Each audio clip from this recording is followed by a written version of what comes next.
대화여자 고등학생 여러분들 안녕하세요. 동아시아사 담당 김진유 선생님입니다. 자, 선생님과 함께 여러분들이 이번 주에 동아시아사 수능 특강 문제집 기준으로 1강과 2강을 학습하셨고요. 여러분들한테 선생님이 1강, 2강에 해당하는 부분에 대해 숙제를 부여하였습니다. 그래서 오늘 강의를 통해 1강, 2강에 해당하는 기출문제 부분 그리고 수능 기본 문제에 대해서 문제풀이를 진행하도록 하겠습니다. 그래서 여러분들이 이번 강의를 통해 배운 내용을 다시 한번 복습할 수 있는 계기가 되기를 바랍니다. 자, 아울러 여러분들이 이번 주에 진행하셨던 중국사와 일본사 연표특강 진행하셨는데요. 오늘 강의에서는 베트남과 한국사에 대해서 여러분들한테 내용을 정리하는 기회를 갖도록 하겠습니다. 네, 그러면 지금부터 시작합니다. 네, 여러분들의 1강에 있는 대표 기출 확인하기부터 문제를 풀어보도록 하겠습니다. 자, 가에 들어갈 유물로 가장 적절한 것을 물어보고 있는데요. 자, 유물 보시겠습니다.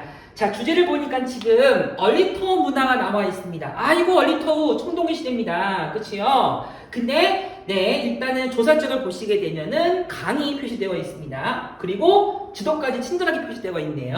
황허강 중류. 그리고 청동기라고 확실하게 단어까지 줬으니 와, 이게 이렇게 6월 모의고사에 나왔던 지문입니다. 너무 쉽지요? 청동술자는 여러분들이 배운 대로 골라보시면 될 것 같은데요. 자, 그림 답은 하나밖에 없습니다만 하나하나 살펴보도록 하겠습니다. 1번은 빛바용 동검입니다. 한국사. 그쵸? 답은 그래서 2번입니다. 청동술잔이죠. 그리고 3번은 일본 겁니다. 조몬토기. 4번은 자, 이건 창장강 쪽에 있는 그 토기가 되겠습니다. 돼지 무늬가 그려져 있는 토기죠. 허무두 문화. 그리고 5번은 홍선문화에 해당하는 여신상 토기에 해당되겠습니다. 그래서 여러분들한테 문제 1번에 등장하는 우리 신석기와 청동기 관련한 문화유산들을 잘 정리하는 문제로 볼 수 있을 것 같습니다. 자, 문제 2번입니다. 네, 재작년도 6월 모의고사 문제였고요. 자, 일단은 지문을 보시면서 자, 황제를 물어본 문제 중에 흉노를 공격한다고 합니다. 자, 흉노조 공격하는 황제 많지 않습니다. 왜냐하면 진시황제가 있고 한나라 고조 유방도 있고 한나라 무제도 있었어. 자, 근데 월지와 동맹을 맺는다고 합니다. 자, 이거는 한 명밖에 없습니다. 그리고 확인사살, 장건을 보낸다고 하는데요. 그래서 장건을 통해서 서역으로 떠나서 월지와 동맹을 맺어라 라는 말이 나와 있다면 한 명밖에 없습니다. 한나라의 7번째 황제 한무제 유철 되겠습니다. 네, 답 확인해 보겠습니다. 다이카 개신이 웬 말입니까? 이거 야마토 정권 일본 겁니다. 645년 연도 강조해 드렸고요. 자, 남비의 정복 맞습니까? 네, 정답 2번입니다. 자, 연도 적어 드릴게요. 기원전 111년 강조해 드렸었습니다. 자, 그 다음에 3번입니다. 준왕을 몰아내고 집권하였다. 이건 위만에 관련한 설명이라 한국사에 등장하는 고조선이죠. 최초로 황제칭을 사용했으면 진시황제. 그리고 신라와 연합하여 백제를 멸망시켰다면 이거는 아직 배우지 않았지만 당나라 고종에 해당하는 선택지가 되겠습니다. 답은 그래서 네, 2번인데요. 자, 쌤이 여러분들한테 복습하실 때 이 5개 선택지를 시간 순서대로 정리할 수 있도록 쌤이 이렇게 힌트를 주는 것이 있을 겁니다. 여러분들이 이러한 내용을 바탕으로 해서 시기 구분하는 것 훈련을 해주시면 좋겠습니다. 그래서 5개 중에서 가장 먼저 확인해 볼 수 있는 게 진나라지요. 기원전 221년. 그 다음에 3번은 기원전 194년입니다. 비슷해. 근데 애매하게 시기가 다르죠. 이해가 좀 더 뒤의 상황입니다. 그 다음에 2번이죠. 한무제. 그 다음에 다이가 계신 7세기. 그 다음에 요거는 네, 같은 7세기이지만 666년 상황이라서 답은 그래서 2번이지만 순서를 정리해 보실 수 있을 것 같습니다. 네, 본격적으로 수능 기본 문제 풀어보도록 하겠습니다. 자, 1번입니다. 미출친 이들에 대한 학생들의 발표 내용으로 적절한 것은 자, 이들이 뭔지 볼까요? 자, 이들의 가옥은 3가지 형태로 정리할 수 있다고 하는데요. 자, 이거 보니까 바퀴가 달린 아래 수레 부분이 고정되어 있다고 합니다. 아니, 집인데 바퀴가 달려 있어? 뭔가 움직이겠다고 하는 그런 개념을 할 수 있는 힌트가 되겠죠. 뭐 지금으로 따지게 된다면 우리 이렇게 캠핑카 같은 거 생각해 볼 수 있을 것 같아요. 자, 수레 위에서 생활한다고 합니다. 그러니까 바퀴가 달려있는 이동식 가옥이라는 생각을 해볼 수 있겠고요. 네, 주거 공간을 떼어내어서 제3에 설치하고 거주한다고 합니다. 그러니 이게 이제 집을 옮기는 개념을 말할 수 있겠지요. 그리고 천막으로 둘러친 주거 공간. 아, 이거 배웠습니다. 우리 수능특강 문제집에 그림도 있었던 게르라는 이동식 가옥 생각해 볼 수 있겠는데요. 그래서 이것은 유목생활을 의미하는 것으로 정리해 볼 수 있겠습니다. 자, 답을 골라보겠는데요. 적절한 것은입니다. 자, 조몬 토기는 이거는 정착생활 관련한 중에 일본 신석기 시대 관련한 말이랑 관련이 없고요. 자, 량주 문화는 우리가 알고 있는 것처럼 허무도 문화에서 발전한 것으로 보실 수 있겠습니다. 네, 돌보스파 돌갱이 농경생활이죠. 전혀 관련 없죠. 네, 그래서 가축을 이용해서 농사를 지었다. 이것도 마찬가지로 농경생활의 대표적인 특징입니다. 답은 5번이네요. 그렇죠? 자, 문제 2번입니다. 가문화에 대한 학생들의 발표 내용으로 적절한 것을 자 물어보고 있습니다. 자, 일단은 글을 보시게 되면요. 이런 삼각형 형태의 집이 있는데요. 농경이 시작된 동아시아사에 보게 되면은 옴집을 지었다고 하는데 정착생활을 했다고 합니다. 그럼 뭐 확실한 힌트, 농경생활에 대한 모습이 있겠는데, 자, 지역이 구분되어 있습니다. 창장강 유역이라면 신석기 시대. 자, 무슨 문화죠? 허무두 문화입니다. 자, 뭐 떠올리셔야겠습니까? 돼지 무늬가 돼지가 그려져 있는 거, 토기. 자, 벼농사입니다. 뭐 당연한 설명이죠. 자, 룽사 문화는 우리가 이제 양샤오와 따원커우 문화가 만들어진 황허 준유의 문화로 정리해 볼 수 있습니다. 자, 3번은 상나라 시대를 설명하는 모습으로 네, 청동기 시대의 대표적인 모습을 정리해 보실 수 있겠고요. 비파형 동검은 한국이죠. 비설명의 토기도 마찬가지로 한국의 신석기 시대 모습으로 정리를 하시면 되겠습니다. 답은 1번. 자, 3번 문제 보시겠습니다. 좀 어려운 문제인데요. 가와 나 사이 시기를 물어보는 문제입니다. 여러분들 사이 시기 문제 쉽지 않습니다. 연습을 많이 하셔야 될 것 같아요.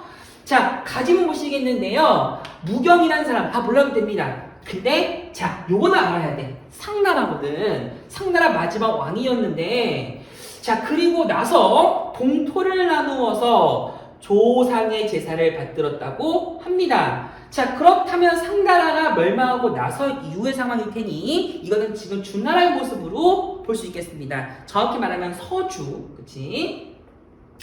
자, 하지만 자, 나를 보시겠는데요. 왕이 죽자 제후들이 의구를 옹립했다고 합니다. 의구 몰라도 돼요. 자, 근데 이 의구라는 사람은 수도를 옮겼다고 합니다. 호경에서 동도인 나급으로. 자, 동쪽의 서울입니다. 나급 러양 되었습니다. 이거는 지금 서주에서 동주, 다시 말하면 주나라에서의 그 변화를 말하는 모습으로 정리해 볼 수 있겠지요. 그래서 요 3번에서는 서주 시대의 모습을 부르시면 될 것 같습니다. 자, 답을 볼까요?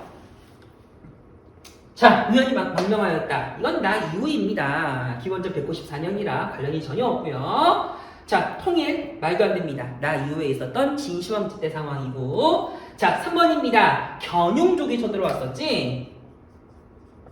여러분들한테 그 소개시켜드렸었던 그 포사 관련한 우리 이런 설명해드렸을 겁니다. 거짓말했었던 그 주나라 왕. 자, 상황이 법치를 주장하였다. 조심하셔야 됩니다. 이거 진실왕제 때 상황 아닙니다. 그치요? 전국시대 때 있었던 요 제자백과사상 대표적인 학자였고요. 야마타이국이면 이거는 일본이죠. 그래서 일본에 있었던 상황이라 정리하시면 가, 3, 나, 4, 2, 1, 5 이렇게 순서를 정리해서 시기의 변화를 볼 수 있을 것 같습니다. 답은 3번. 4번입니다. 가에 들어갈 내용으로 옳은 것을 자 물어보고 있는데, 자, 땡땡땡땡의 주요 정책 글자가 4글자입니다. 힌트 됩니다. 네 글자 사람인 것 같은데, 자, 요거 설명했을 겁니다. 어려운 선택지 내용이 될 수 있다고. 36개의 군을 설치하고 있었고 군대를 파견했다고 합니다. 자, 힌트 또 있습니다.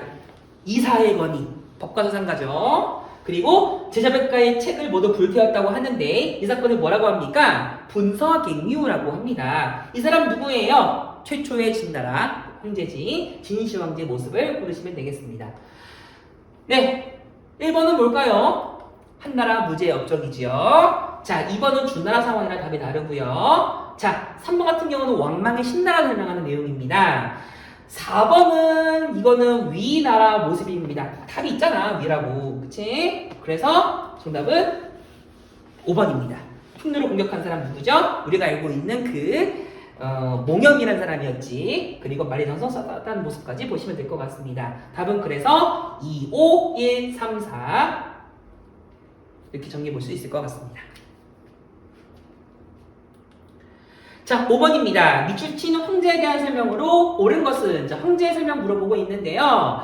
황제가 아이고 남비에게 공격 명령을 내렸다고 하는데요. 자, 남해, 창호, 울림, 합포, 교지, 구진, 일남 알 필요 없어. 근데 자, 군을 두었다고 합니다. 몇 개의 군이 있죠? 7개의 군이 있지? 정식 이거 사실이긴 합니다. 자, 그래서 나와 있는 결론입니다. 자, 남비에 정벌한 사람 누구예요? 한부제지요. 연도 적어드리겠습니다.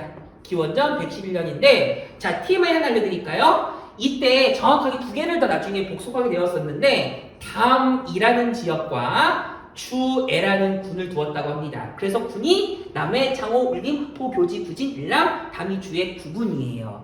우리가 알고 있는 한무제의 침입 이후에 남미에다가 만들어진 9군, 이렇게 중국의 기구를 정리해 볼 수 있을 것 같고요. 자, 교지. 지금의 이 지역은 우리가 중국의 광저우라고 부르는 도시가 만들어진 지역으로 말할 수 있겠고요. 자, 이 지역도 마찬가지로 지금의 이제 광동성 지역에 해당하고요. 또 우리가 알고 있는 꾸이린이 있는 계림 지역에 해당하는 것으로 세계지리 시간에 카르스트 지역이 있는 그 모습도 함께 정리해 보실 수 있을 것 같습니다. 자, 한무 접촉 고르는 겁니다. 궁극제는 한고조 유방입니다. 조심하세요. 답은 2번입니다. 기원전 108년이기 때문에. 자, 얼토궁전이면 이거는 황허 중요에 있었던 모습이죠. 국호를 신으로 정하였으면 왕망, 그리고 상황을 경영했으면 자, 이거는 추운정국 시대의 진나라입니다. 자, 2사 아닙니다. 상황입니다. 조심하세요. 3, 5, 1, 2, 4 이렇게 순서로 내용을 정리해 보실 수 있을 것 같습니다. 네, 6번입니다. 밑줄 친 우리나라에 대한 설명으로 옳은 것을 보기에서 모두 고른 것은입니다. 자, 일단 힌트를 보시게 되면 대월지가 나와 있습니다. 자, 대월지랑 뭔가 동맹 맺는 건가? 싸우는 건가? 아직 몰라. 자, 대월지 이웃나라가 우리나라인데 자, 우리나라가 지금 중원 황제의 명령을 받았다고 합니다. 자, 중원이라는 단어 만리장성의 남쪽을 의미하는 지금의 중국 본토를 의미합니다. 근데 이 우리나라가 뭔가 문제가 있나봐. 네, 중원 황제 명령을 받고 대월지와 손을 잡았으니 우리나라를 공격한다고 합니다. 누구입니까? 흉노죠. 그래서 흉노 입장에서는 한나라 무제 때 대월제와 동맹을 맺어가지고 압박을 당하는 상황이니까 여기서 말하는 우리나라는 흉노에 해당합니다. 자, 답을 골라보겠습니다. 좌형과 우양을 두었다라고 설명했을 겁니다. 자, 그래서 이게 좌, 왼쪽, 우, 오른쪽인데 조심해야 되는 게 여러분들의 문제집에 거꾸로 되어 있을 겁니다. 그게 맞아. 왜냐하면은 흉노가 바라보기에 남쪽을 보기 때문에 흉노 기준으로 서쪽이 우현왕이고 흉노 기준으로 왼쪽이 좌현왕이에요. 요거 헷갈리시기 말기 바랍니다. 중요한 건 아닌데. 자, 야요이 문화 1번이죠. 자, 한고도를 백두산 전투에서 물리쳤다. 평상의 치욕입니다. 연도 적어볼까요? BC 200년. 자, 8족번 발언했으면 고조선입니다. 아, 답이 쉬워. 나머지는 흉내랑 관련이 없는 다른 나라에 대한 설명입니다. 요게 이제 동아시아사 대표적인 문제 스타일로도 볼 수 있어요. 자, 7번입니다. 가인물에 대한 설명으로 옳은 것은 자, 보는데요. 자, 지문이 어려운 지문입니다. 노관이라는 사람이 반란을 일으켜서 흉노로 돌아갔습니다. 흉노적 관련한 문제인가? 근데 어떤 사람이 도망쳐서 망명을 했는데 상투를 틀고 오랑캐 복장을 해서 어디로 갔냐면 동쪽으로 날아갔다고 합니다. 그리고 나서 오랑캐를 모아 왕검의 도를 당하였으니 이게 바로 왕검성입니다. 우리가 알고 있는 바로 이만이라는 사람에 대한 이게 기록이에요. 자, 조심하시기 바라겠습니다. 이런 당에 연연하지 마시고 왕검성의 도를 정해서 고조선이라는 나라의 정복을 했다는 거 이렇게 정리해 볼 수 있을 질문입니다. 자, 이사동용 있으면 이거는 진시황제입니다. 상황 아니죠. 다르죠. 자, 한나라의 공주를 부인을 맞이했으면 이거 흉노족에 대한 설명이며 흉노 대표적인 묵특선우 관련한 설명이 될 수 있습니다. 자, 답은 3번이네요. 기원전 194년 연도 알려드리겠습니다. 아예 그냥 기억해 주세요. 자, 분쇄경유이면 당연히 진시황제, 호주의 후원을 받아서 왕광의 권위를 물리쳤으면 이거는 후한의 광무제 유수. 이렇게 답을 정리하시면 되겠습니다. 답은 3번이네요. 자, 순서 정리해보면, 자, 이게 1번과 4번은 순서를 매길 수가 없습니다. 그냥 같이 묶었고요. 2번, 3번, 5번 이렇게 정리해볼 수 있을 것 같아요. 네.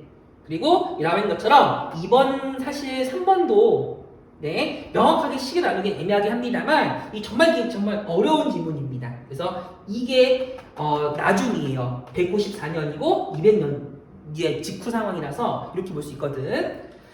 자, 8번 문제 보시겠습니다. 다음 전에 나타난 시기에 볼 수 있는 모습으로 적절한 것을 모르고 있는데, 자, 외척이 황제 자리를 찬탈했다고 합니다. 많이 있진 않습니다만 우리가 배운 내용에서는 하나밖에 없어요. 자, 그랬는데 찬탈자의 군대를 물리쳤다고 합니다. 아이고, 이 그 외적 세력의 그 반란을 진압한 것 같은데, 자, 옛 한나라가 그리워서 한나라가 다시 일어났대. 그럼 이거 애프터 한이네. 무슨 한? 후한. 그 이 사람은 누구예요? 왕망을 없앤 사람이었던 광무제 유수를 말하는 겁니다. 자, 유수. 후한 모습 불러야겠지요. 오나라의 송구아니면 이거는 위초고 삼국시 때 이거 오나라고요. 자, 그치, 광무제 골라야지. 자, 장건이면 한무제. 자, 도량형 통일이면 진시황제. 친위외왕. 아, 답이 위가 있네. 힘 있고 위초가 삼국시대입니다. 그래서 순서로 따지게 되면은 4, 3, 2, 5, 1 이렇게 볼 수 있겠는데요. 굳이 말하면 이게 5번이랑 1번을 여러분들은 구별하고 하지 못하는데, 이게 이제 그 위나라가 세워진 게 사실은 220년 상황이고 송건이 212년이거든. 그래서 이 2년 차이인데 사실은 1번과 5번을 구별하는 건 의미가 없습니다. 알겠죠? 자, 우리 그 다음 넘어가서 2강 해당하는 문제 내용을 확인해 보도록 하시겠습니다. 자, 가에 들어갈 예고로 적절한 것을 고르고 있는데요. 자, 주제를 보시면 7세기 이전까지에 있었던 동아시아 상황을 고르는 것으로 볼 수 있겠습니다. 뭐 위만도 나와 있고 부여족도 나와 있고 뭐 남진, 뭐 남하 동진 다 나와 있는데 어쨌거나 7세기 이전을 고르면 되는 뭐 쉬운 문제인 것 같아요. 자, 탕구도족이 서하입니다. 자, 11세기 상황으로 여러분들이 볼 수 있습니다. 네, 5대 10국이면 우리 송나라 세워지기 이전 상황이거든. 그래서 요 당나라 멸망, 송나라의 통일 요 전으로 볼 수 있겠고요. 자, 호라즘 아직 안 배웠는데 요거는 몽골 제국이 정벌하는 과정이 되겠습니다. 자, 행성 설치, 다루가치 한국사에서 배웠던 단어인데 여러분들이 알고 있는 정동 행성 여기서 나온 단어예요. 원나라 설명하는 거랑 14세기의 단어고요. 자, 답은 도웨인입니다. 그래서 일본 열도에 우리 한반도에 있었던 사람들이 이주해서 일본의 일본한테 선진 문화를 가르치는 이런 모습을 정리해 볼 수 있겠습니다. 명확하게 시기가 정리가 됩니다. 5, 2, 1, 3, 4 이렇게 내용을 볼 수 있을 것 같습니다. 자, 2번 문제가 되겠습니다. 마찬가지로 재작년 6월 모의고사 문제가 되겠는데요. 자, 무슨 국가를 물어보는 내용일까요? 자, 어느 국가는 황실의 루어양이 있다고 합니다. 루어양? 낙양? 나라 몇 개 있어요. 그치? 자, 근데 목탑이랍니다. 아, 목탑. 중국탑 확실합니다. 나중에 배우시겠지만 이 탑을 건립하는 여러 특징 중에서 나무탑이면 중국 거, 돌탑, 석탑이면 우리나라 거, 아니면은 이제 사실 목탑은 뭐 일본도 해당하는 부분이 있긴 하겠습니다만 석굴 하면 또 중국 땅이거든. 일단 이런 모습을 볼 수 있겠는데요. 한국은 아니야. 자, 선비족이 세운 나라입니다. 아이고, 그럼 뭐 북이 하나밖에 없겠습니까? 자, 화북을 통일했답니다. 하나밖에 없지. 남제 정벌을 내세워서 러양으로 충돌하였다고 합니다. 원래 수도는 평성이었는데, 그치? 자, 그리고 불교를 중시했다고 하는 추가 설명까지 같이 보시면 되겠습니다. 왜냐하면 남북조 시대 중에서 이 북위를 중심으로 한 국가들은 불교를 많이 받아들이게 되고요. 남조, 송제, 양진 같은 국가들은 도교와 더불어 청담사상을 많이 받아들이게 되거든. 그래서 이 지역은 북조에 해당하는 나라 중에서 북위에 해당하는데 시기로 따지면 5세기에 해당하는 상황입니다. 자, 북위 모르겠습니다. 1번은 이건 신나라죠. 전한. 그치? 8년 상황 말하는 거고요. 자, 다이하가이신. 자, 645년에 있었던 야마토 정권의 설명입니다. 모르시면 안 되죠. 자, 요거는 조심해야 됩니다. 자, 토번에 화번공주를 보냈으니 우리가 알고 있는 송첸칸포 왕한테 보냈던 문성공주 물어보는 내용입니다. 당나라 설명이지. 자, 4번이죠. 고구려와 조선첩과 관계를 맺었던 것으로서 우리의 장수왕 때 있었던 이러한 그 다원적인 외교 관계를 알 수 있는 질문입니다. 5번은 고조선이죠. 정리해보면 5, 1, 4, 2, 3 이렇게 볼 수 있을 것 같습니다. 이거는 명확하게 연도를 따지기 어려울 것 같아서 이렇게 무슨 묶었습니다. 알겠죠? 자, 수능 기본 문제 확인해 보도록 하겠습니다. 자, 영가 7년. 자, 일단 연호 나와 있습니다. 좀 조심할 수 있는 것 같은데 우리가 아는 글자입니다. 진나라. 자, 여기서 말하는 진나라는 삼국시대를 통일했었던 그 진의 진나라인데요. 자, 민제 사마예가 나와 있는데요. 여러분들 사마예 설명한 사람이긴 한데 이 민자가 무슨 민자냐면요. 이게 사실 백성민자가 아니야. 슬프다를 의미하는 그 글자라서 이게 서진의 안 좋은 상황을 의미하는 단어로 볼 수 있습니다. 알겠죠? 네. 한자로 설명드리진 않았지만 사실은 이 글자 하나하나에 소위 말하는 시호에는 여러분 그 당시의 상황을 알 수 있는 단어로도 존재합니다. 나중에 한자를 배우시면 써먹을 수 있는 힌트가 되기도 하는데요. 장안성이 함락했다고 합니다. 이거 수도였는데 그래서 사마에는 북방정벌의 뜻을 드러냈으나 실패했다고 합니다. 북방에 누가 쳐들어왔나봐. 결국은 사마에는 건강으로 가서 황제 자리에 올랐다고 하니 자, 건강 지금의 난징입니다. 옛 이름 건업이거든. 자, 무슨 나라예요? 동진 309년을 의미하는 정확한 시기를 알 수 있는 문제가 해당되겠습니다. 자, 왜 이렇게 동지 세워졌습니까? 북쪽에 있었던 흉노, 선비, 갈, 저, 강이 쳐들어왔으니까 도망가는 거지요. 네. 자, 진시황 정치가 의미가 없지. 그렇습니다. 자, 문제 2번입니다. 다음 인구 이동의 공통적인 배경으로 적절한 것을 물어보고 있는 문제입니다. 자, 고조선에 준왕이 나와 있는데 자, 이 사람이 지금 도망간 것 같습니다. 그래서 한나라에 거주하면서 스스로 왕위를 추행했다고 하는데요. 자, 위만으로 인해 준왕이 지금 도망가는 거거든. 우리가 알고 있는 마한변한 진안에 해당하는 그 남쪽으로 도망가는 상황을 볼 수 있겠습니다. 그렇죠? 자, 다음 주몽입니다. 주몽은 원래 부여의 왕자였다가 나중에 이제 그 당시에 대소왕조와의 갈등을 통해 결국 남쪽으로 도망가게 되었으니 우리가 알고 있는 것이 바로 이러한 이제 고구려가 되겠고요.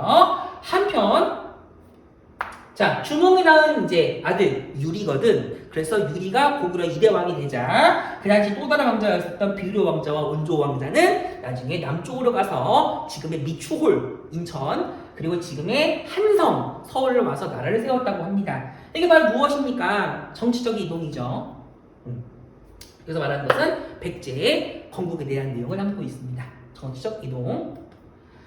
자, 답은 5번입니다. 다른 게 말이 안 됩니다. 그렇죠? 전국 치령이 웬 말입니까? 야유이는 일본이고 국가 전쟁 아닙니다. 그리고 한무제의 대외 침략과 관련이 없지요. 이미 한무제가 나오기 전에 이 상황이니까. 아니네. 한무제가 등장하고 나서의 이후 상황이니까. 그쵸? 멸망하고 나서. 답은 그래서 5번입니다. 자, 3번 보시겠습니다. 각 국가에 대한 설명으로 옳은 것을 물어보고 있는데 자, 사마시아 왕조가 아까 설명해드렸던 사마예 또는 사마염 이런 사람 말하겠는데요. 송, 제, 양, 진으로 바뀌었다고 합니다. 어느 그 왕조입니까? 남조에 있었던 한족 왕조의 변화를 말하고 있어요. 한편 북방의 여러 왕조들은 탁발씨가 세운 나라가 하나 있었으니 자, 우리 설명해드렸던 탁발괭이라는 단어 사람 기억하시면 좋을 거예요. 탁발징입니다. 징. 탁발괭은 나라 세운 도무제라는 황제는요. 탁발징, 탁발괭. 네, 그랬는데 동서는 아니었고 북제와 북조가 다 되었다고 합니다. 자, 무슨 나라입니까? 북위에 해당하는 내용입니다. 그래서 설명했던 것처럼 탁발괭이라는 단어가 이제 그 당시 이제 탁발씨가 이제 선비족의 성씨였는데 탁발징 같은 경우는 나중에 원징으로 바꾸면서 한족의 문화를 받아들이려고 했었던 한화 정책 효문제 정리해 볼 수 있을 내용입니다. 자, 고구려 멸망이라니 뭔 소리예요? 당나라지. 자, 다이생 부분은 이거는 일본 겁니다. 말이 안 돼. 항고조의 군대를 물리쳤으면 무턱선우 흉노족 해당하는 설명이고요. 답은 4번입니다. 자, 자주 나오는 단골 정답입니다. 여기 빠져있지만 균전제에 답이 가능하기도 하고요. 힘있고 오면 당연히 위나라죠. 이렇게 답을 볼 수 있을 것 같습니다. 자, 4번 문제 보도록 하시겠습니다. 오늘의 마지막 문제가 해당되겠는데요. 자, 가, 나, 사이식의 설명으로 옳은 것은 사이식이 물어보고 있습니다. 자, 살수에 이르러 군사가 반쯤 강을 건넜을 때, 자, 살수. 나머지 지문이 힌트가 되게 없습니다만 딱 하나 가지고 문제 풀 수가 있습니다. 이것이 우리가 알고 있는 살수 대첩이거든. 네, 랴오허강 같은 경우는 요도에 해당하는 지역이라서 이 전투가 지금 중국 땅 동쪽 그리고 고구려 기준으로 서쪽에 있었음을 알 수 있는 부분입니다. 그래서 이 사건은 살수 대첩입니다.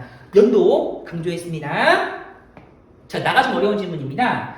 자, 외에 도착한 백제 사신이, 아이고, 일본 땅에 백제 사신이 갔나봐요. 근데 그 상황이 지금 당나라와 신라가 힘을 합쳤다고 합니다. 나당동맹 상황이란 얘기야. 자, 근데 의자왕 같은 여러 사람들이 포로로 잡혔다고 합니다. 아니, 왕이 잡혀갔대. 무슨 소리냐? 백제 멸망 직후를 설명하는 내용입니다. 그러니 이 상황은 지금 660년, 660년 상황 이후를 볼 수 있는 거야. 그래서 이 사건은 고구려 살수대첩 이후 백제 멸망 직전을 고르시면 되겠습니다. 그쵸? 자, 대정이 발효되었으면 698년입니다. 나 이후 상황입니다. 다들 7세기지만 상황이 달라요. 자, 2번은 가 이전 6세기 상황입니다. 다시 말하면 진흥왕 때 모습을 골라야 되는 거라 답이 다르고요. 출문제 하나 정책은 5세기 상황이라 가 이전. 그리고 변당사. 자, 답이 4번인데요. 이게 변당사가 계속 보내거든? 7, 8, 9세기까지. 근데 7, 8, 9세기 사이에 해당하는 사실이 가능하니까 답이 되는 거야. 그래서 이 4번 선택지가 조금은 어렵게 한번 꼬아낸 질문이라고 설명할 수 있을 것 같습니다. 자, 백두산 노트면 당연히 기원전 200년이라 다르죠. 확실하게 시기를 알릴 수 있다면 5, 3, 2, 가, 4, 나, 1 이렇게 해서 우리가 배운 내용을 마무리 지을 수 있을 것 같습니다.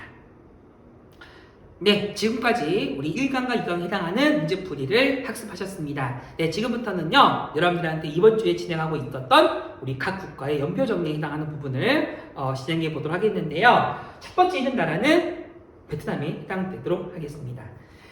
네, 선생님이 여러분들한테 알려드릴 때 선이 똑바로 하지 못하게 그어가지고 쌤이 선만 미리 그었습니다. 네, 바로 이어서 공부를 진행해 보도록 할게요.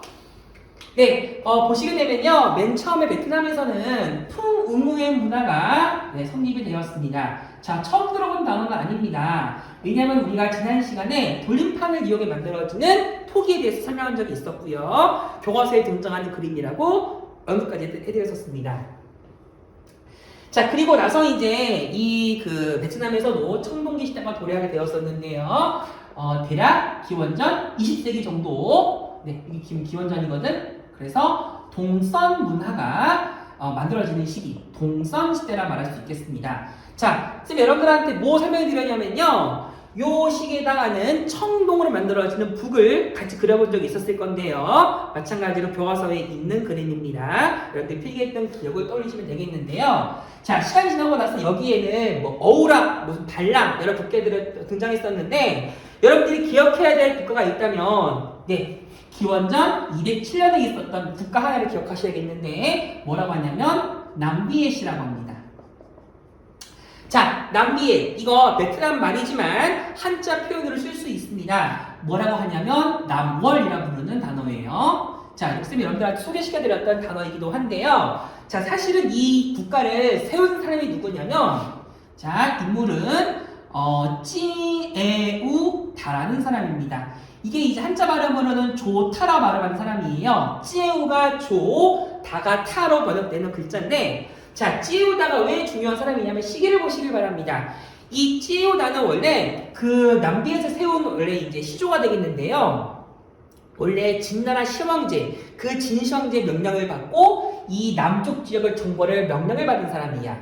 그러면 찌에우다는 원래 중국인이야.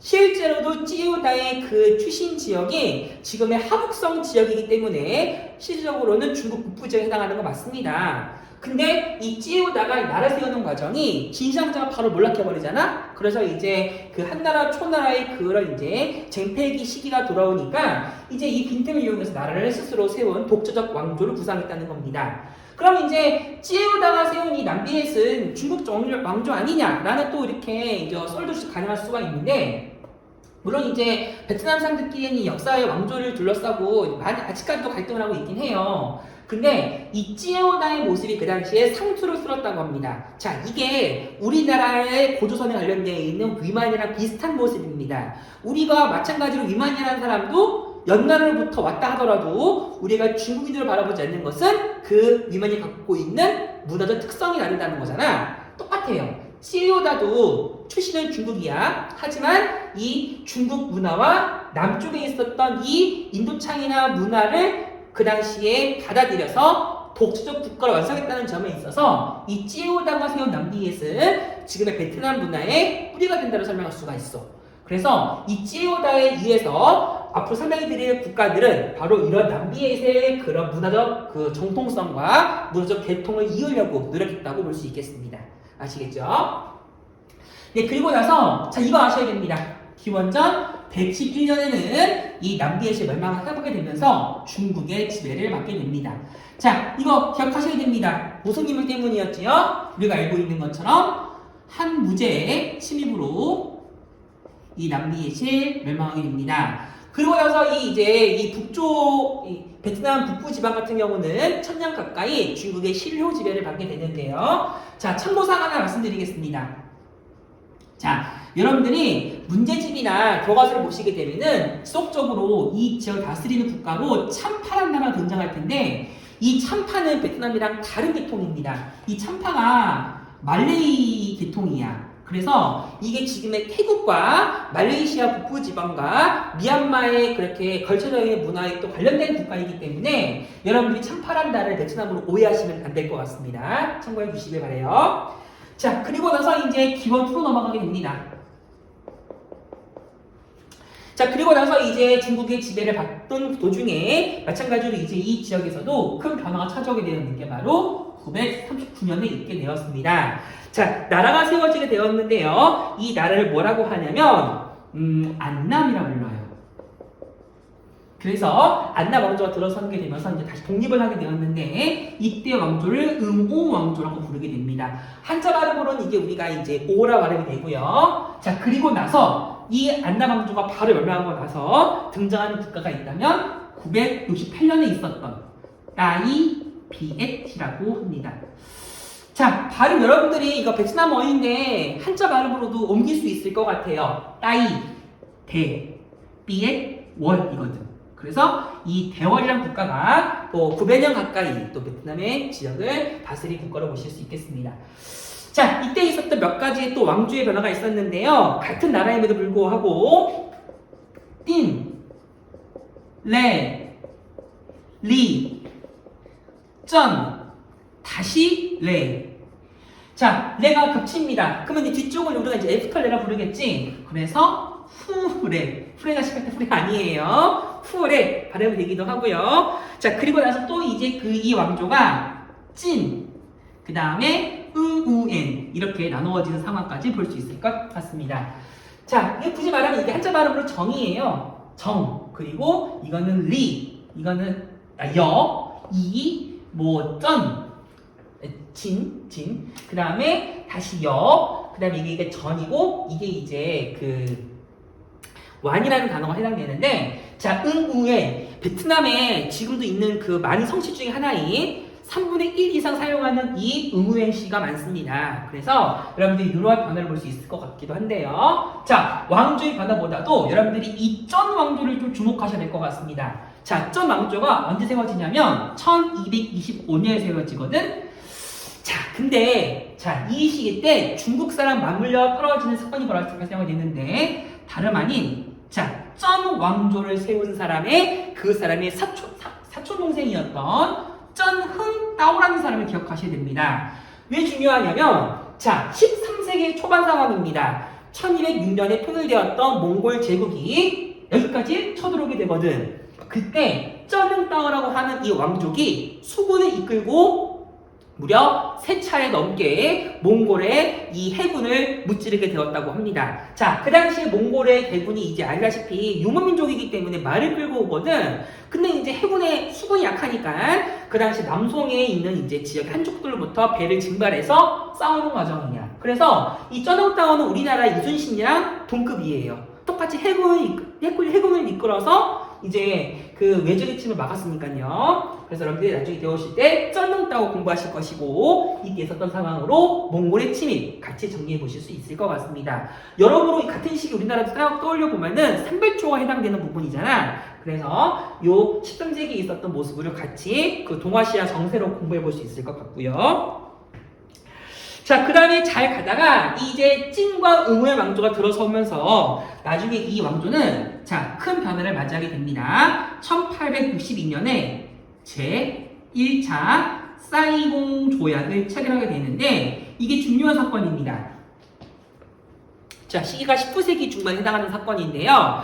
1757년 인도의 플라시라는 곳에서 영국과 프랑스가 싸우게 됩니다. 세계사에 등장한 사건이기도 한데요. 이 플라시 전투에서 승리한 영국은 인도를 지배하게 되었고 플라시 전투에서 패배한 프랑스는 인도를 포기하고 다른 지역으로 눈을 돌리게 됩니다. 이 다른 지역이 우리가 설명하고 있는 인도차이나 반도 지역이라서 프랑스가 바로 이 베트남 지역에다가 식민지 지배를 하려고 침범하는 겁니다. 그래서 1862년에 있었던 1차 사이공 조약은 소위 말하는 요 베트남이 근대사라 말할 수도 있는 근대사의 시점이라고 설명할 수 있고요. 이 이후에 그래서 베트남 지역에서의 따이비엣에서는 프랑스를 몰아내려고 하는 독립운동의 흐름이 벌어지게 됩니다.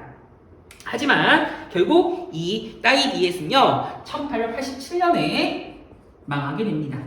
그래서 프랑스의 직접 지배를 받게 되었거든. 이때를 뭐라고 하냐면 프랑스가 지배하고 있는 프랑스령 인도 차이나 연방이라고 말을 해요. 그래서 이때가 바로 우리가 알고 있는 그 베트남의 식민지 상황을 볼 수 있겠습니다. 이게 어떤 상황이냐면 한국사에서 있었던 일제강점기랑 똑같은 상황이에요. 그래서 우리 한반도에도 일본 총독이 부임해서 한국을 다스리듯이 마찬가지로 프랑스 총독이 베트남을 지배하는 모습을 볼 수 있겠습니다. 이 시기에 당연히 인도차이나 연방이기 때문에 베트남뿐만이 아니라 캄보디아, 라오스도 같이 지배를 당했다라고 정리해 볼 수 있을 것 같습니다. 자, 이어서 써드릴게요. 그래서 이제 이 시기 이후에 근대사가 진행되면서 1차 세계대전, 2차 세계대전을 같이 겪게 되었고요. 2차 세계대전 당시에는 태평양 전쟁으로 인해서 일시적으로 일본의 식민지를 당하게 되었습니다. 그러다가 일본이 패망하고 나서 1945년에 다시 요 베트남 땅은 프랑스와 인도차이나 연방으로 돌아오게 되었는데요. 결국 1954년에 이 베트남이 독립을 하게 됩니다. 근데 이러한 과정에서 북베트남과 남베트남으로 나뉘어서 이 나라가 쪼개지게 되었었는데요.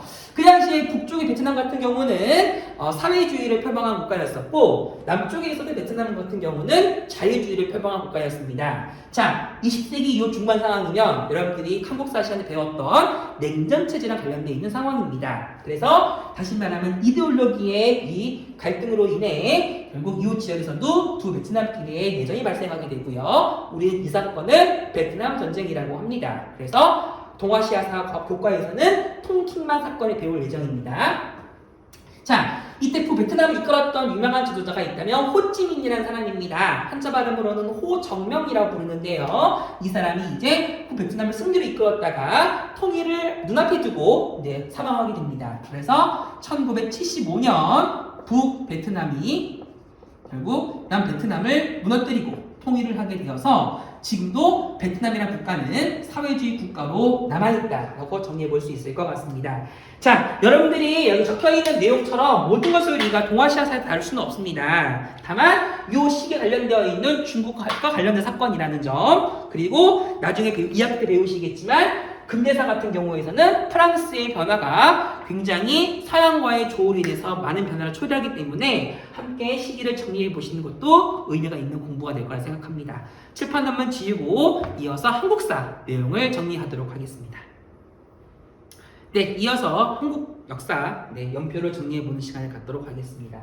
네, 여러분들이 한국사 시간에 그 선사시대에 대해서 잘 배우셨기 때문에 어찌 보면 중복된 내용이 당연히 있을 것 같아요. 네, 우리가 역사적으로 봤을 때 만년 전부터 신석기 문화가 이제 들어왔다고 하는데, 역사로 따지게 되면은 기원전 2333년 고조선이 건국되었다고 말할 수 있겠습니다.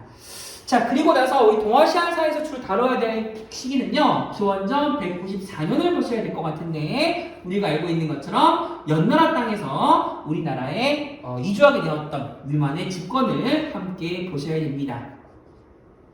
네, 그래서 유만 집권의 이후에 우리 이제 우리나라의 철기 문화가 도래되었다라고 설명해 볼 수 있겠는데요. 우리가 알고 있는 것처럼 기원전 108년에 고조선이 멸망을 합니다.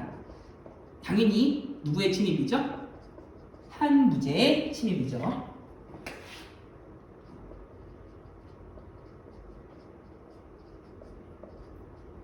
이렇게 정리해 볼 수 있을 것 같고요. 이후에 이제 한반도를 비롯해 이제 만주 지역에는 내가의 군현이 설치되었으니 우리는 한사군이라고 합니다.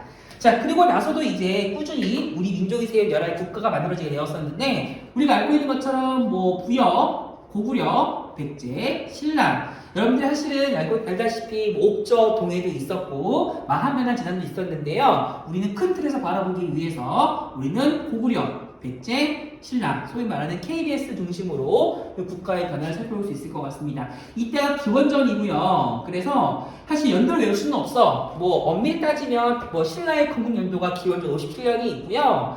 고구려 사실 그 건국 연도가 기원전 뭐 37년, 기원전 뭐 18년 연도는 있는데, 연도가 중요하기보다는 그냥 기원전이라는 것, 그리고 한무제 침입 이후라는 것, 이렇게만 공부하셔도 문제가 없을 것 같습니다. 자, 그리고 이거 알다시피 우리가 이제 이 KBS 국가를 중심으로 한반도와 만주 지역에서는 중앙집권 체제가 완성되는데요. 자, 먼저 4세기 상황입니다. 자, 300년대에 해당합니다. 이때는 백제 전성기가 되겠는데요. 자, 누구 기억하셔야 되느냐면 근초고왕이랑 되겠습니다. 자, 이때의 상황이면 이제 당연히 중국 땅에서는 남북조 시대가 시작하는 상황이었죠. 자, 그리고 나서 이제 5세기 상황인데요. 5세기에는 이제 이 한반도의 주도권을 장악한 나라는 고구려입니다. 그래서 고구려의 전성기라고 설명해 볼 수 있겠는데, 자, 인물 하나 중요합니다. 장수왕입니다. 자, 이 사람이 여러분들이 그동안 한국사를 배우셨을 때는요, 평양선 천도를 하고 나서 남북 정책을 추진해서 이제 백제와 신라를 압박하였다고 공부하셨는데요. 동아시아사에서는 조금 이제 관점이 다릅니다. 왜냐하면 장수왕이 남북 정책을 하게 되는 그 과정, 경로에는 바로 장수왕이 당시에 중국 땅과 북쪽에 있었던 북조와 남조의 다원적인 외교 형태를 통해 조공 채권 관계를 맺어서 안정적으로 북방 지역을 통치하고 나서 남쪽으로 눈을 돌렸다라고 보는 게 동아시아사 교과에서의 관점이거든. 그래서 여러분들이 장수왕 때 있었던 다원적 외교 관계를 주목하셔야 될 것 같고요. 6세기 상황입니다. 이때는 신라의 전성기에 해당하는 상황이었는데요. 자, 인물을 기억하셔야 된다면 당연히 진흥왕이에요. 그래서 이 진흥왕 때 원래 나제 동맹을 이용해서 한강무역을 이제 같이 차지하였으나 백제를 이제 배신해서 결국 진흥왕에 의해서 한강무역을 독점적으로 점령한 국가가 신라임을 볼 수 있겠고요. 자, 여기 빠져있지만 사실은 이 시기에 백제에서는 사실은 무령왕과 성왕이 존재하기도 합니다. 여러분들이 그 자체 왕이 중요하다기보다는 이때 백제는 꾸준히 중국의 남조 국가와 교류했다는 점, 그리고 일본과도 교류했다는 점을 정리해 볼 수 있을 것 같은데요. 6세기가 됐을 때는 이제 신라가 백제와 고구려를 거치지 않고 스트레이트로 직접 중국 남조와 교류했다라는 사실을 기억하는 게 필요합니다. 문제 7세기입니다. 자, 7세기 때 같은 경우에서는 이제 많은 이제 동아시아 변화가 찾아왔었는데, 우리가 알고 있는 것처럼 수나라의 통일, 그리고 당나라 왕조의 등장은 바로 한반도에 많은 영향을 미치게 되었었습니다. 따로 적지는 않겠습니다만 612년에 있었던 수나라와의 싸움이었던 살수대첩, 이제 국제전쟁이죠. 그리고 나서 당나라 등장하고 나서는 안시성 싸움이 고구려와 당나라 사이에 있었습니다. 그리고 나서 이제 신라가 자꾸 수세에 몰리게 되니까 이제 신라가 당나라와 동맹을 체결하게 되었었는데 이때가 648년에 있었던 나당 동맹입니다. 그리고 나서 나당 동맹이 체결되고 나서 정반한 첫 번째 국가가 바로 백제예요. 그래서 660년에 백제가 멸망을 합니다.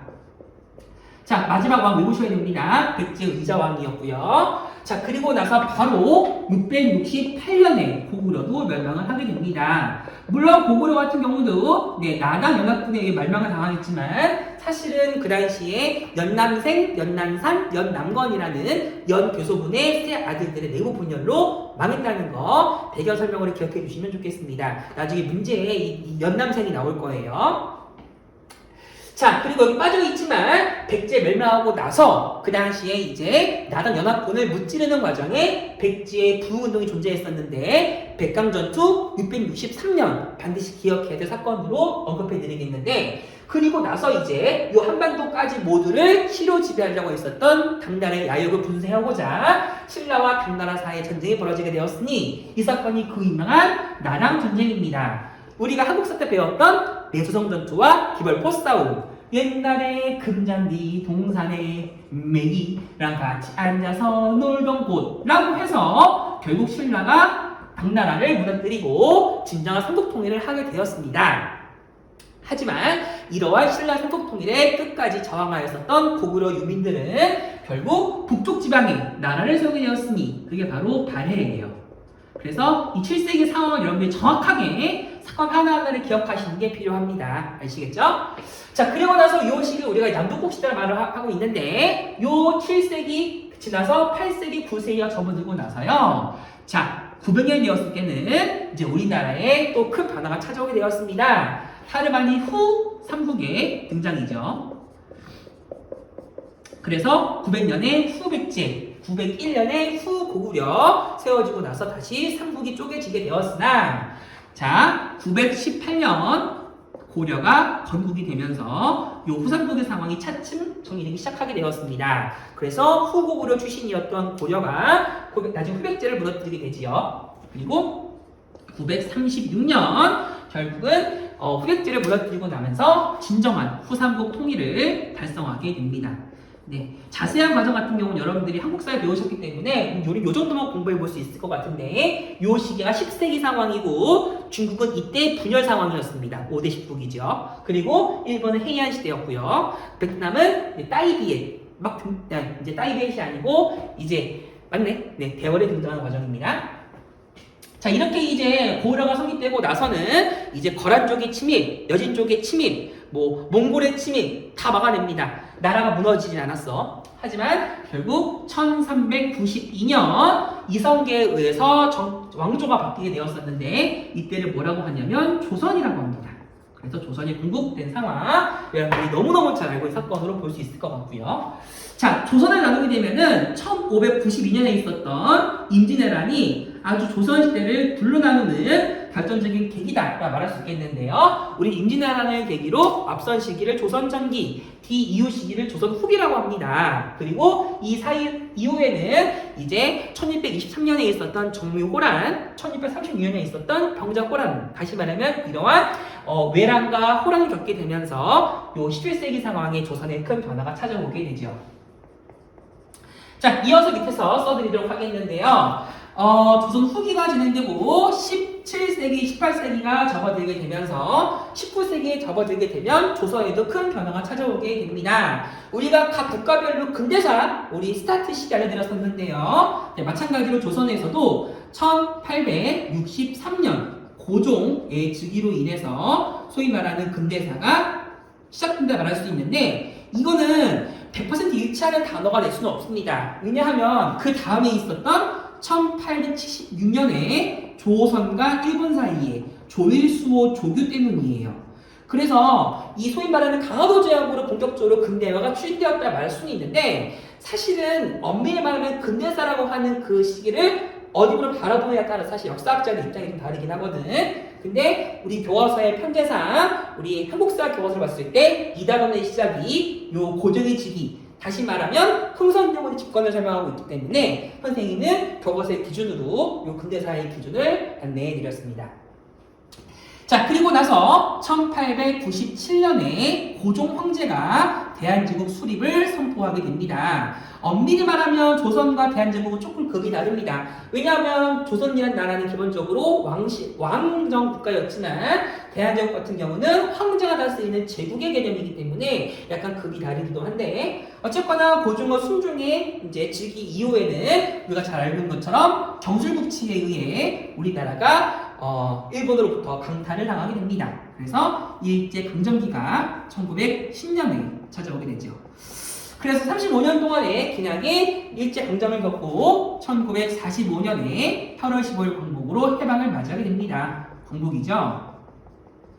자, 하지만 바로 이 이후에 등장한 국가라고 한다면 다시 말하면 이제 민족주의 계열과 사회주의 계열의 이데올로기 대립으로 인해 결국 통일된 정부를 구성하지 못하고 결국 1948년 북쪽에는 조선 민주주의 공화국, 인민공화국, 남쪽에는 대한민국 정부가 수립이 되었으니 소위 말하는 남북한 정부 수립으로 정리해 볼 수 있을 것 같습니다.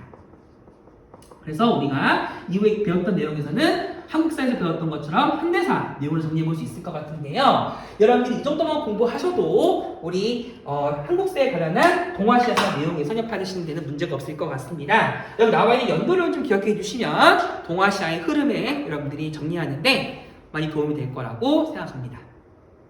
네, 지금까지 선생님과 함께 우리가 그동안 배웠던 1강과 2강에 해당하는 내용의 문제풀이 함께 진행하셨고요. 한국과 베트남에 해당하는 연표 정리까지 함께 다루셨습니다. 네, 다음 시간부터 선생님과 함께 배울 내용이 3강인데요. 3강부터는 우리가 조공채권 관계를 통한 이제 국제적인 다원 관계를 공부하시는데 이 내용이 본격적인 시기가 4세기부터입니다. 그래서 여러분들이 이번 주에 공부하셨던 한중일의 특히 연표에 관련한 변화 상황을 꼭 파악하셔야지 여러분들이 3강의 내용을 무리 없이 소화하지 않을까 생각됩니다. 연표를 중심으로 복습 잘 하시기를 여러분들한테 강조해 드리고 싶습니다. 네, 지효쌤과 함께하는 동아시아사 방과후 수업, 멸미 함께하는 방과후 수업은 다음 시간에도 계속됩니다. 교실에서 만날게요. 안녕.